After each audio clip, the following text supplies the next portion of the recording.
Hello दोस्तों, आप लोग कैसे हैं।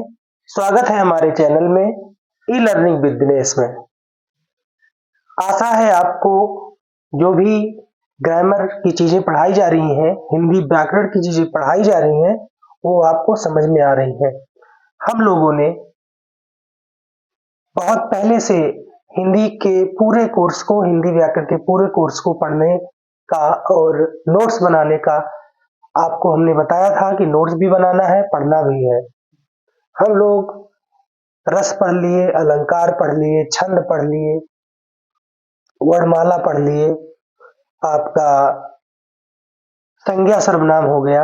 अब हम लोग समास को पढ़ रहे हैं, जिसमें से पिछले वीडियो में मैंने आपको समास के बारे में हमने आपको बताया था। समास को हम कहते हैं संक्षेप या संक्षिप्त। क्या कहते हैं? संक्षेप या संक्षिप्त। और इसके साथ ही साथ मैंने आपको बताया था कि समास का जो विलोम होता है वो विग्रह होता है। संधि का विलोम क्या होता है? विच्छेद होता है। समास का मतलब होता है किसी भी वाक्य दिया रहे, कोई भी पद दिया रहे, कोई भी वाक्य दिया रहे, उसको संक्षिप्त रूप में लिख देना। जैसे मैंने कल आपको बताया था कि गगन को चूमने वाली, तो उसको शॉर्ट फॉर्म में हम क्या लिख सकते हैं? गगन चुंबी। ठीक है ना। स्वर्ग को प्राप्त, तो हम केवल लिख दें स्वर्ग प्राप्त, तो भी हमको वो चीजें स्पष्ट हो जाएंगी। स्वर्ग प्राप्त ही अगर हम लिख रहे हैं तो उसका अर्थ आएगा स्वर्ग को प्राप्त। गगन चुंबी रहेंगे, लिख दें हम, तो उसका विस्तारित रूप क्या होगा? गगन को चूमने वाली। गगन मतलब आसमान। आइए, अब हमने आपको बताया था समास के भेद 4 होते हैं। हमने कहा था जिसका पूर्व पद प्रधान हो वह हमारा अव्ययी भाव समास होता है। जिसका उत्तर पद प्रधान हो उसको हम लोग तत्पुरुष समास कहते हैं। तत्पुरुष समास के अंतर्गत कर्मधारय और द्विगु भी आते हैं। जिसमें दोनों पद प्रधान हो उसको द्वंद्व प्रधान जिसमें दोनों पद प्रधान हो उसको हम द्वंद्व समास कहते हैं। जिसमें कोई अन्य तीसरा पद प्रधान हो उसको हम लोग बहुव्रीहि समास कहते हैं। तो आज हम इस वीडियो में समास का पहला पार्ट लेकर के आए हैं आपके बीच, अव्ययी भाव समास। कौन? पहला अव्ययी भाव समास। अव्ययी भाव समास को पहचानने का हमने बहुत ही शानदार तरीका आपके बीच में रखा है। आइए तो आप देखिए पहले इसको। आइए, दिया है यदि किसी सामासिक पद का खंड करने पर प्रथम पद उपसर्ग निकले तो वहां अव्ययी भाव समास होता है। कोई पद दिया रहे सामासिक पद और उसको आप क्या कर दीजिए? उसका आप खंड कर दीजिए, तो जो पहला पद होगा वो जो निकलेगा पहला वाक्य वो उपसर्ग रहेगा। जैसे देखिए दिया है हमारा भरपेट, है ना। क्या है पद? भरपेट। कहा जा रहा है कि प्रथम पद जो होगा उपसर्ग निकलेगा। अब इसमें उपसर्ग क्या है? भर। भर क्या है? उपसर्ग है। भर प्लस पेट बराबर भरपेट। प्रतिदिन, प्रति प्लस दिन बराबर प्रतिदिन। अगर आ जाए प्रतिपल, लिखा रहे प्रतिपल, तो क्या? प्रति, ये उपसर्ग हो गया, प्लस पल, है ना। आजन्म, आ प्लस जन्म, यहां उपसर्ग क्या है? आ निकला। बेशरम, बेशरम में उपसर्ग क्या है? बे, है कि नहीं? क्या है?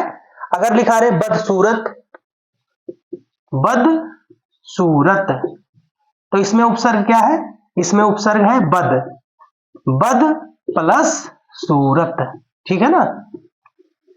तो अव्ययी भाव समास में आप जाने रहेंगे, यदि किसी सामासिक पद का खंड करने पर प्रथम पद उपसर्ग निकले तो वह अव्ययी भाव समास होता है। अगर हमारा पहला जो पद होगा वो उपसर्ग निकले, कोई भी पद दिया रहे, हम और आप जब ढेर सारा प्रैक्टिस करेंगे या फिर वैसे ही जो हमने आपको बताया, आप देख रहे हैं ये सारे शब्दों में जो भी सब में उपसर्ग है, तो जब उपसर्ग रहता है जिसमें, वो हमारा अव्ययी भाव समास होता है। क्या होता है? अव्ययी भाव समास। अव्ययी भाव समास के अंदर कौन कौन से उपसर्ग से शुरू होने वाले वाक्य 100% आते हैं, उसको हम यहां पर लिखने जा रहे हैं। आप तब तक इसका स्क्रीनशॉट लीजिए, है ना। इसका स्क्रीनशॉट बनाइए। चलिए आइए, अब आप ट्रिक नंबर 2 देखिए। क्या है ट्रिक नंबर 2?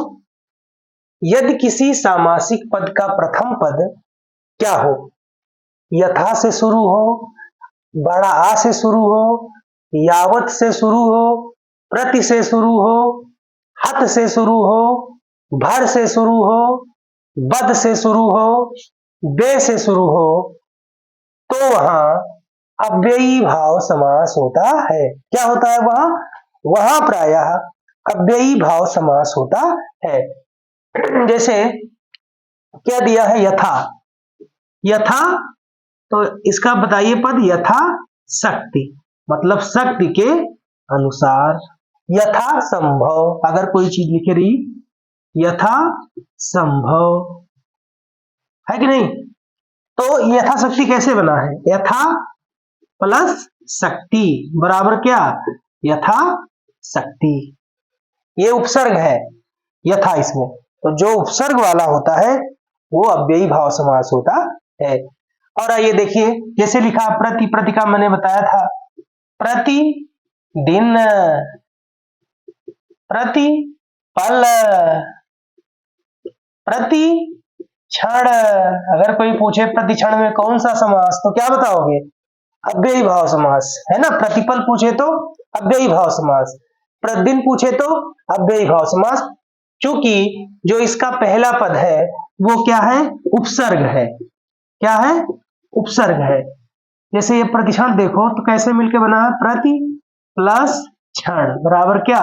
प्रति क्षण। हत है, हत से बताइए, हतोत्साहित, हतोत्साहित कोई कहा दे, है ना। तो हतोत प्लस साहित बराबर हतोत्साहित। भर है, भर पेट, भर मार, है ना। बद से आइए, बदसूरत, क्या लिखा रहे? बदसूरत, बदकिस्मत, बदकिस्मत, ठीक है ना। बदहजम, बदहजम। तो ये लोग क्या है? सब में इसमें उपसर्ग क्या है? बद है, बद है, बद है, इसीलिए क्या है? अव्ययी भाव समास। और देखिए लिखा है बे, आइए देखिए, कहीं लगे लिखा रहे बेशरम, तो कौन सा समास है? अव्ययी भाव समास। कहीं लिखा रहे बेहया, तो कौन सा समास? अव्ययी भाव समास, क्योंकि इसमें हमारा उपसर्ग निकल के आ रहा है। आप इसका स्क्रीनशॉट बनाइए, स्क्रीनशॉट लीजिए इसका। आशा है आपने स्क्रीनशॉट ले लिया इसका। तो आपको ये वीडियो कैसे लगा, कमेंट के माध्यम से आप जरूर बताइए। क्या आपने समास का जो पहला टॉपिक अव्ययी भाव समास है, आपको कितना समझ में आया? आप कमेंट के माध्यम से हमको सूचित करिएगा। जहां कहीं भी दिक्कत होगी आप हमको कमेंट करिएगा, आपकी समस्या का निवारण 100% किया जाएगा। और हाँ, एक बार पुनः आपसे कहना है, आप नोट्स जरूर बनाइए। YouTube पर बहुत सारी वीडियो पड़ी है, आप पढ़ लेते हैं, पढ़ के आप भूल जाते हैं, लेकिन जब आपका नोट्स रहेगा तैयार तो आपको बेहतर होगा रिवीजन करने में, है ना। तो ये चीज आप पहली प्राथमिकता बनाइए कि नोट्स आप जरूर बनाइए। मुझे आशा है कि आप नोट्स बना भी रहे होंगे, इसीलिए हम आपको छोटी छोटी वीडियो देते हैं ताकि आप के अंदर उबन वाली समस्या ना आए, है ना। तो जब छोटा वीडियो रहता है तो आप बेहतर तरीके से जान भी जाते हैं। थोड़ा थोड़ा करके हम पढ़ाने का कार्य आपको कर रहे हैं और ये सफर बहुत लंबा जाएगा।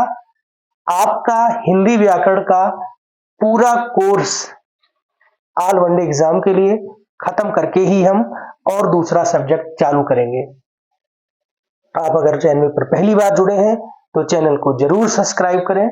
पहले से जुड़े हैं तो विभिन्न ग्रुपों में जरूर शेयर करने का कार्य करें, ताकि और भी छात्र जो हिंदी व्याकरण को तैयार करना चाहते हैं वो लाभ पा सके। आज के इस दौर में हर एक कंपटीशन में हिंदी के बहुत सारे प्रश्न आते हैं, लोग हिंदी को बहुत सरल समझ करके इग्नोर करते हैं जब वो पहली बार परीक्षा में बैठते हैं तो सबसे ज्यादा धोखा उनको हिंदी से मिलता है, जो ध्यान से नहीं पढ़ते हैं। इसीलिए आपसे निवेदन है कि आप बेहतर तरीके से नोट्स को जरूर बनाइए, है ना। फिर हम अब अगले वीडियो में अब समास के दूसरे पार्ट तत्पुरुष समास को लेकर के आएंगे। तब तक आप बहुत विश्वास बनाए रखें हमारे चैनल में। इसके लिए आपको बहुत बहुत धन्यवाद, बहुत बहुत आभार। जय हिंद, जय भारत, नमस्कार।